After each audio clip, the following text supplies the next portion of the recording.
Assalamualaikum warahmatullahi wabarakatuh. Waalaikumsalam.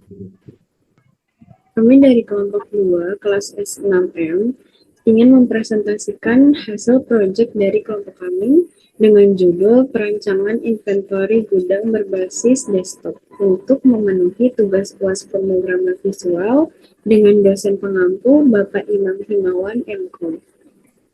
Oke, sebelum memulai presentasi yang akan dilakukan, dengan itu saya ingin memperkenalkan tim dari kelompok 2 yang beranggotakan 7 orang dengan saya sendiri, Muliza Nurajman dengan NPM 2020 4350 1629. Dan selanjutnya ada Nur Ahmadun dengan NPM 2020 4350 0031. Selanjutnya ada Anissa Octavia dengan NPM 2020 4350 0557. Selanjutnya ada Adinda Rizkika Aprilia dengan NPM 2020 4350 1609. Selanjutnya ada Dira Cahya Saputra dengan NPM 2020 4350 1662. Selanjutnya ada Febristira Rizky dengan NPM 2020 4350 1664. Dan yang terakhir ada Novia Nurhidayati dengan NPM 2020 4350 1681. Nah, sebelum memulai, saya akan mendeskripsikan sedikit mengenai lokasi yang akan kita jadikan tempat penelitian. PT MTM Solusindo ini adalah sebuah perusahaan yang bergerak di bidang penjualan atau penyewaan alat mesin kasir atau POS, yaitu Point of Sale, serta perangkat lainnya yang berada di Jalan Ciputat Raya, Tangerang Selatan. Baik, langsung aja kita mulai untuk presentasinya. Langkah pertama yang dilakukan adalah login. Sebelum kita memulai prosesnya, langkah pertama yang harus dilakukan ialah memasukkan data user login untuk dapat melanjutkannya pada tampilan berikutnya. Nah, username untuk login kita gunakan admin, dan untuk passwordnya ialah user. Oke, kemudian akan muncul pop-up yang berisikan selamat datang admin, di mana artinya admin berhasil login pada tampilan ini. Dan untuk login sendiri di sini hanya digunakan oleh admin itu sendiri. Selain admin, tidak bisa login. Oke, setelah berhasil masuk dari tampilan login ini, kemudian kita akan masuk ke dalam tampilan menu utama, di mana terdapat beberapa button dan menu bar. Button-button ini terdiri dari beberapa master, dan di mana ada data barang, data supplier, dan data customer.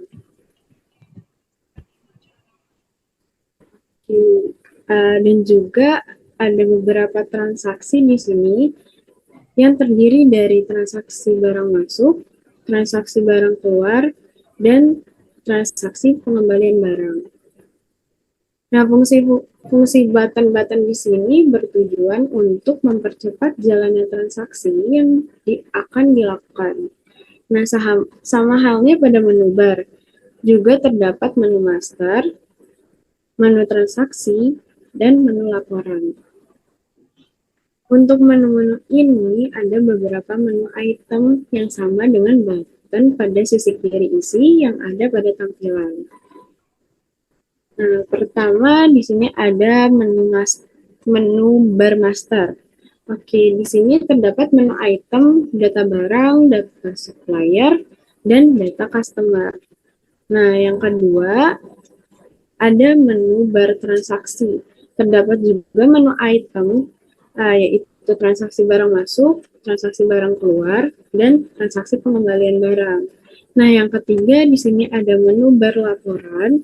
Di sini terdapat menu item, yaitu laporan persediaan barang, laporan barang masuk, laporan barang keluar, dan laporan pengembalian barang.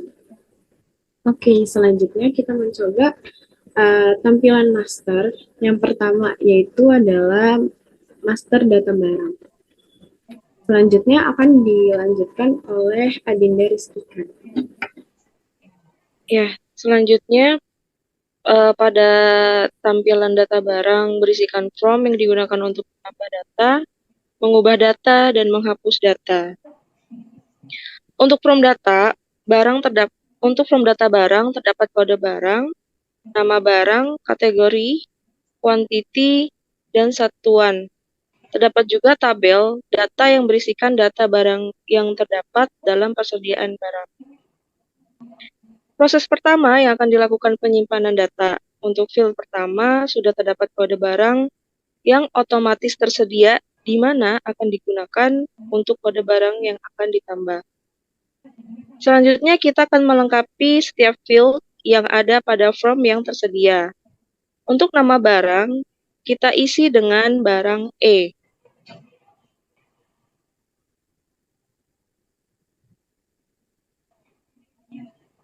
Kategori diisi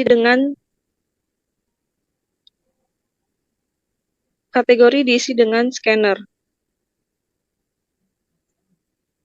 Quantity yang akan diisi 10 untuk barang yang sudah tersedia dan satuannya diisi PCS atau pieces. Setelah form sudah terisi semua, klik simpan dan data berhasil disimpan. Untuk button ubah kita akan coba untuk mengubah dari kode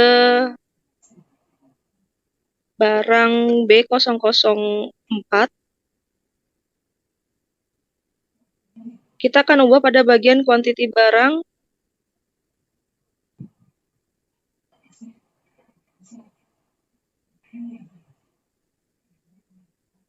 Diisi dengan 10, 250. Setelah selesai, klik button ubah, dan data telah berhasil diubah. Untuk button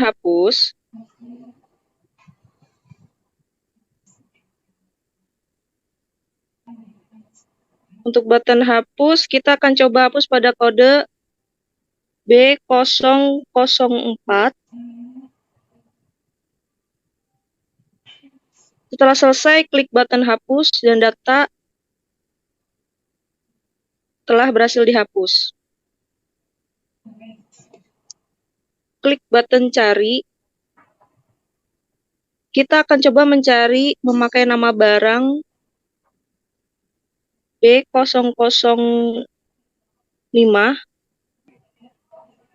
Barang E. Barang E. Setelah selesai, klik button cari dan data akan muncul seperti ini di database. Selanjutnya, kita klik data supplier.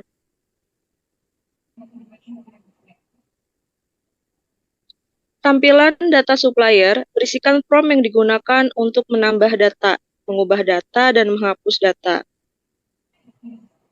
Untuk from data supplier, terdapat kode supplier, nama supplier, nomor telepon, dan alamat. Terdapat juga tabel data yang berisikan data supplier. Proses pertama yang akan dilakukan penyimpanan data. Untuk field pertama, sudah terdapat kode supplier yang otomatis tersedia di mana akan digunakan untuk kode supplier yang akan ditambah. Selanjutnya, kita akan melengkapi setiap field yang ada pada form yang tersedia. Untuk nama supplier, kita isi dengan supplier,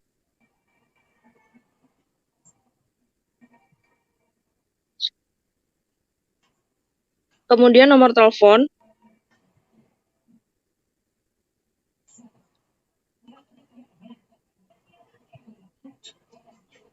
dan untuk alamatnya kita isi dengan Jalan Rambutan 2.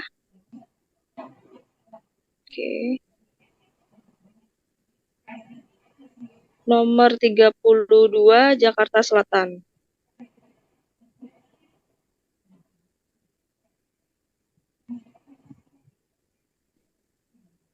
Oke, setelah form sudah terisi semua, kita klik simpan.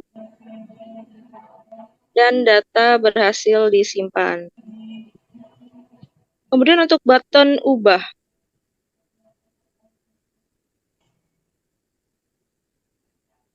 Button ubah, kita akan coba untuk mengubah dari kode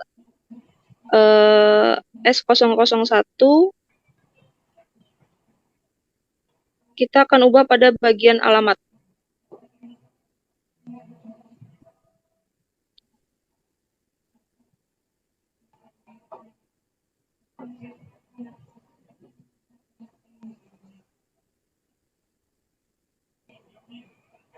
Oke. Setelah selesai, klik button ubah dan data berhasil diubah. Untuk button hapus, kita akan coba hapus pakai kode S004. Setelah selesai klik button hapus, dan data telah berhasil dihapus. Selanjutnya button cari. Kita akan coba mencari memakai nama supplier. Setelah itu kita coba cari supplier S004.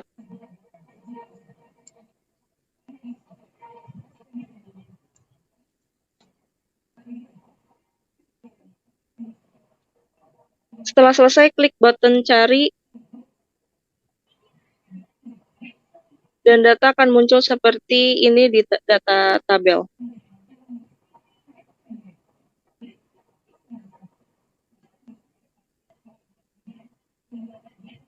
Selanjutnya akan dilanjut dengan Mbak Novia.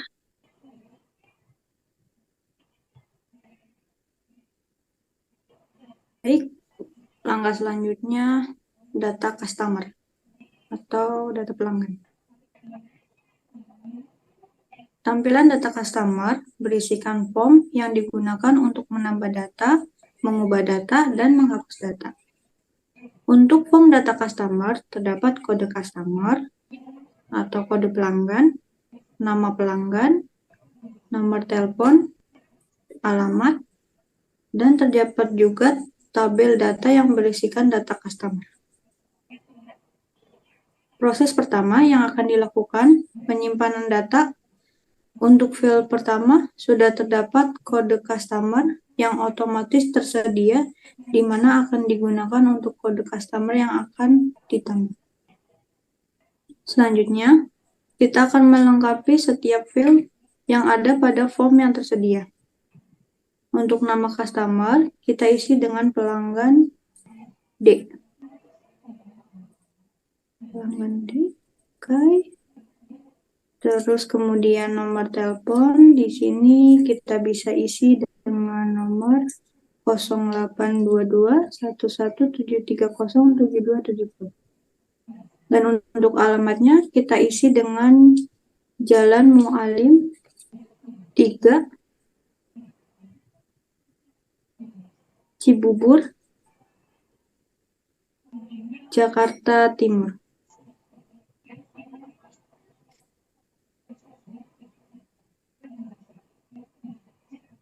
Oke, setelah itu form sudah terisi semua, klik simpan dan data berhasil disimpan. Selanjutnya, untuk button ubah. Kita akan coba untuk mengubah dari kode P003. Oke, kita ubah pada bagian nomor telepon menjadi 08388 08166 16. Oke, setelah selesai, klik button ubah dan data berhasil diubah. Selanjutnya untuk button hapus.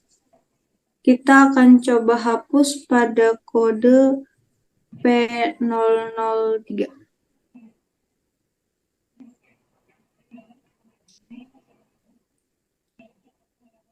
Setelah itu, klik button hapus dan data berhasil dihapus. Oke. Lalu button cari. Kita akan coba mencari memakai nama pelanggan. Setelah selesai, cari pelanggan, misal pelanggan D.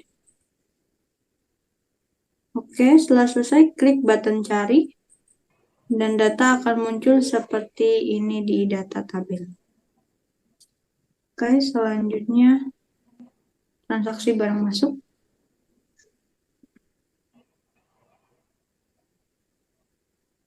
Baik, untuk transaksi barang masuk ini, pada tampilan barang masuk berisikan form yang digunakan untuk menambah data. Lalu untuk form transaksi tersebut terdapat tanggal, nomor dokumen, supplier, kode barang, nama barang, quantity. Pada bagian tanggal sudah terisi dengan otomatis sesuai dengan waktu untuk menginput suatu barang pada tanggal terkini. Untuk proses pertama, pilih nama supplier pada pilihan combo box data supplier. Kita pilih contoh pada supplier A, lalu untuk kode barang kita coba isi dengan B001. Baik, kuantitinya kita isi dengan 10. Selanjutnya kita klik tambah dan akan muncul pada tabel di samping. Kita akan menambah satu data lagi untuk menampilkan pada data tabel di samping. Untuk supplier kita coba pilih supplier B.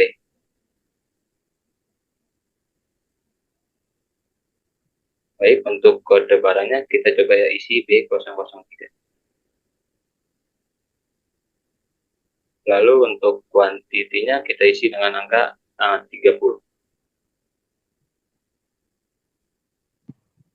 Isi ya, lalu kita tambah, maka data akan nambah pada tabel di samping. Lalu kita akan coba pada button hapus terpilih yang ada di atas tabel. Kita klik salah satu, misalkan di kode barang B001. Lalu kita klik hapus terpilih. Ya, lalu kita oke. Maka data pada di table sudah hilang. Untuk clear table di samping, itu fungsinya untuk menghilangkan semua data yang ada pada di table. Mari kita coba untuk clear table. Lalu kita oke. Ya. Untuk kita coba lagi, mungkin kita coba isi di supplier C. Ya, untuk kode barang kita coba isi B001. Kuantitinya kita isi 10. Lalu kita tambah dan coba kita simpan. Nah, kita simpan itu nanti fungsinya untuk pelaporan barang transaksi masuk akan menambah otomatis. Baik, untuk langkah selanjutnya kita ke menu transaksi barang keluar dan dilanjutkan oleh Febri Stira. Oke, di sini kita masuk ke form barang keluar. Di sini terdapat field-field seperti tanggal, nomor dokumen, pelanggan, kode barang, nama barang, dan quantity. Di sini sama seperti barang masuk, di tanggalnya sudah otomatis input dari hari ini. Nomor dokumen juga generate lanjut dari nomor dokumen yang sebelumnya pernah dibuat. Terus di sini ada kolom pelanggan. Di sini kita bisa pilih ya pelanggannya yang sudah kita input sebelumnya. Misal kita input di P002 untuk pelanggan B. Lanjut kita masuk ke form field kode barang ya. Misal saya contohin di sini B002. Dia otomatis mengisi nama barang. Lanjut input quantity. Misal kita input quantity 10. Lalu kita klik tambah, dia otomatis masuk ke tabel di sebelah kanan sini, tabel detail. Dan dia juga otomatis masuk ke input kode barang lanjut. kita tinggal input lagi B00, misalnya B003. Jadi kita tap atau kita bisa klik quantity-nya, dia otomatis masuk barang C ya. Misalnya kita input 90 untuk quantity-nya, kita klik tambah lagi. Misal saya contohin lagi satu barang lagi B001 untuk barang A, quantity-nya 12. Lalu kita klik tambah. Nah, di sini ada hapus terpilih dan clear table. Kita bisa contohin misalnya salah satu saja untuk yang ingin dihapus, misalnya B003. Kita klik hapus terpilih, nanti ada notification untuk yakin untuk menghapus baris ini. Kita klik OK. Dia otomatis akan menghapus untuk B003 yang tadi. Untuk clear table-nya, kita clear table semua B002 dengan B001-nya juga akan dihapus. Jadi kita clear table, kita klik OK, maka akan clear table yang sudah diinput tadi. Ini saya contoh input lagi B0 untuk pelanggannya kita ganti misalnya P04. Input misal ada 2 barang B002 dengan quantity-nya 20. Kita klik tambah. Contoh lagi B001, quantity-nya 10. Tambah. Jika sudah selesai, kita bisa klik simpan. Setelah klik simpan, dia otomatis akan muncul notification berhasil menyimpan data transaksi. Kita klik OK. Nah, setelah kita klik OK, di sini kelihatan nomor dokumennya bertambah dari BK007 menjadi BK008. Di sini kita bisa lanjut membuat dokumen baru untuk barang keluar. Kita kembali, kita bisa masuk ke bagian pengembalian ya.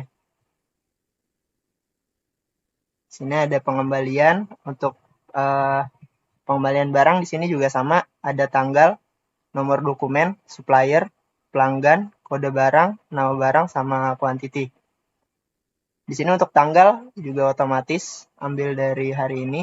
Di sini ada nomor dokumen juga yang auto generate. Terus di sini ada pilihan supplier. Di sini juga ada pilihan pelanggan.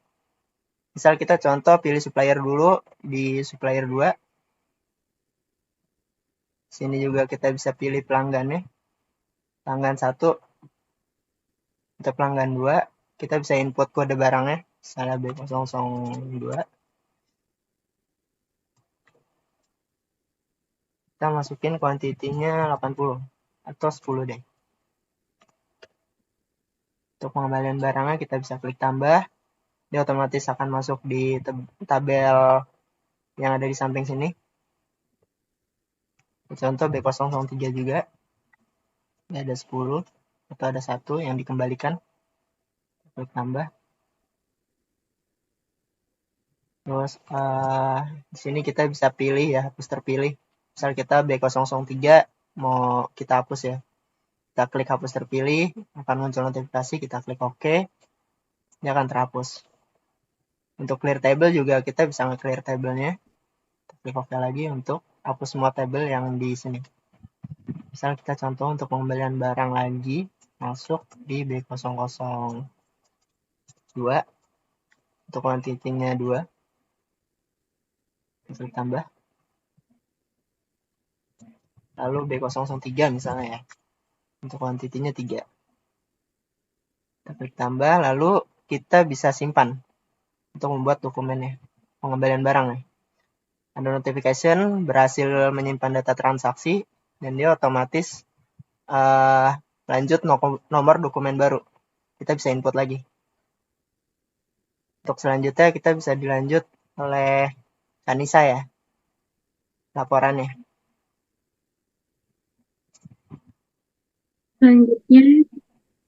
Selanjutnya kita akan membahas mengenai laporan.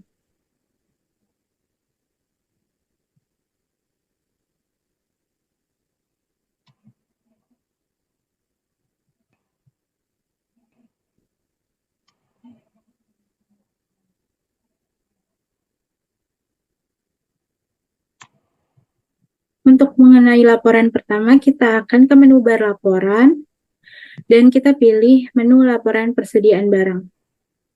Data barang di sini mencakup keseluruhan persediaan barang yang ada. Data pada data barang persediaan barang di sini adalah kode barang, nama barang, kategori, stok, dan satuan. Data ini diambil dari data inputan data barang dan tambahan data pada transaksi barang yang masuk dan data pada transaksi barang yang keluar, di mana jika pada transaksi masuk, maka data bertambah, dan sebaliknya. Jika pada transaksi keluar, maka data akan berkurang. Dan untuk mencetak laporan data persediaan barang, admin bisa mengklik tombol cetak di bawah.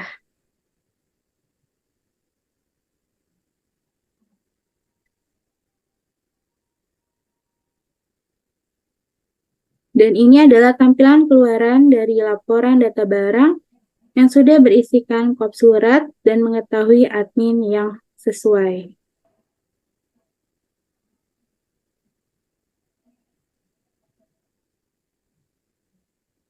Dan selanjutnya, laporan barang masuk.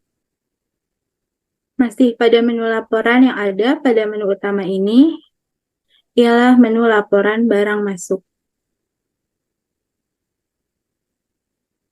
Pada laporan barang masuk, berisikan di atas adalah tanggal awal dan tanggal akhir untuk melihat data pada tanggal tertentu. Dan data laporan barang masuk diantaranya adalah nomor, tanggal ini otomatis terisi pada saat penginputan data barang masuk. ID BM, ini diambil otomatis dari data transaksi barang masuk. ID detail BM adalah ID data yang berisikan kode barang masuk, kode barang, dan inputan jumlah barang yang masuk. Ada supplier, kode supplier diambil pada data supplier, kode barang, nama barang, dan terakhir adalah quantity. Quantity adalah jumlah dari barang yang diinput pada transaksi barang masuk. Jika akan mencetak data pada jangka waktu yang ditentukan, admin bisa mengubah tanggal. Contohnya dari tanggal 11 sampai tanggal 12. Klik tampilkan dan klik tombol cetak. Maka tampilan keluaran akan sesuai tanggal yang ditentukan.